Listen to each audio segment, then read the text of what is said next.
Okusinziira ku Fatuma Nassozi ow'emyaka 9 nga mutuuze ku kyalo Kukwanya mu Kayunga gwali mwaka gwa 2014 n'agwirwa ekirwadde mutabani we Abdu Kasolo n'amuddusa mu ddwaliro okufuna obujjanjabi. Nali ntiisanye bweri maze okufuga amazzi kijja kisitula kiti ekikubeeri obudde bwasansana kitaawe najja ne piki nanti kwe kuntwala mu ddwaliro.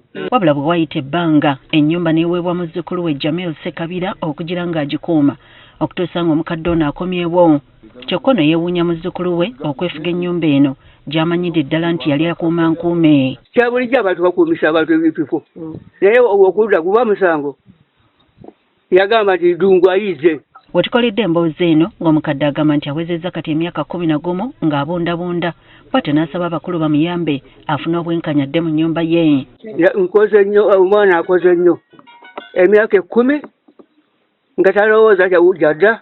Mu kwanukula omuzzukulu Jamil Sekabira eyaweebwa obuvunaanyizibwa bw'okukuuma ennyumba agambye nti enju yagisanga yazikadda n'agitereeza ssaako n'okusima kaabuyonjo nga n'olwekyo y'ensonga lwaki tayinza kuva mu nnyumba. Enyumba kyali kifulukwa emanju eri nga kyagwa awana wakati wali mudo ngakumbana nawo okusooka kutuuka naawo nasimbawo paka enva paka egundi entula awo nga wali pasikalamu waliwo pakala. Wakati mu lukiiko akatemya abakulu nti poloti ya jjajjaawe eno waliwo omwami ategerekeseeko erya Sam Kate yagigula era bw'atyo n'amusaba okugikuuma okutuusa January 2026 era nga naye lwasuubira okuvaamu. Omuntu omukulu basooke banoonyera kakibirige mu lujja muno yali ensonga.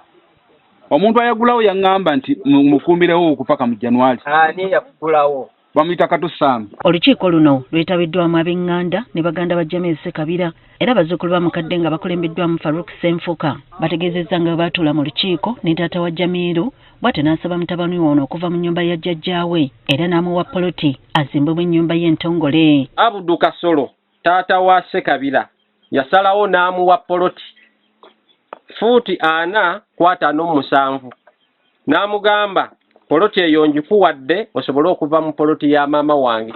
Agamba batuuka n'okumukolera endagaano eraga nti kitaawe Abdu Kasolo amuwadde omugabo gwe wabula n'okutuusa kati endagaano eno Jamiru taginonanga. Ne bateekako omukono ne bagamba ku lwa jjajja waffe Jamiru baamuwa ekifo ekyasooka bamwongera ekifo ekyokumeka bonna ne bateekako emikono nga bakkiriza Jamiru okumwongera nga tebalinaamu ki nyiike mu mutima olw'ensonga ki ave mu poloti. Abatuuze banenyezza munnaabwe okulemera mu nnyumba ya jjajjaawe ne bagamba nti azze abasuubiza okuva mu nnyumba wabula nga tatuukiriza bigambo bye. Twatula okuva mu mwezi 2023 2022 nga tutula mu nsonga zino ab'ekika bajja ne tutuula ne tuweewa ennaku ne ziweebwa. Neekanze nnyo okulaba nga tolukiiko ebintu bikyagenda mu kkooti ate naye akyabikkiriza okubeerawo ne simanya lwaki kiriwo wakati. Nange eyo saba maama bw'aba yennyini yeeyokeredde ayagala kudda mu nnyumba ye wakiri tusonde ssente z'amafuta oyo waagenda. Tukitegedde nti gyebuvuddeko akulira ensonga z'amaka n'abaana yali mu lukiiko omwezi gw'okutaano era omuzzukulu ono n'asuubiza okuva mu nnyumba eno ng'ennaku z'omwezi 7 omwezi oguwedde wabula naye agamba nti yeewuunyizza ate okumusanga nga yalemeramu. Mbadde neewuunyiza nnyo ensonga zinaabuubwa nagenda olula nga adisa ankubira nga mbuuza ensonga namugamba adisa ensonga twazimala dda nga musanvu. Omuzzukulu Jamil Sekabira alabiddwako nga yeemulula mu lukiiko nadda emmanju w'enju nga bwagezaako okkuba amasimu ekyoleka nti alina babadde ayogera nabo nti ebibye bibi. Oluvannyuma akomyewo era n'asaba olukiiko okumuwayo omwezi gumu nga bwe yeeteekateeka okusengukira ewalala ekintu abatuuze kye bawakanyizza. Azem n'asaba wiiki 2 wabula nakyo ne bakigaana. Nsaba wiiki 2 zenna bwengendo Kyalina alina olunaku.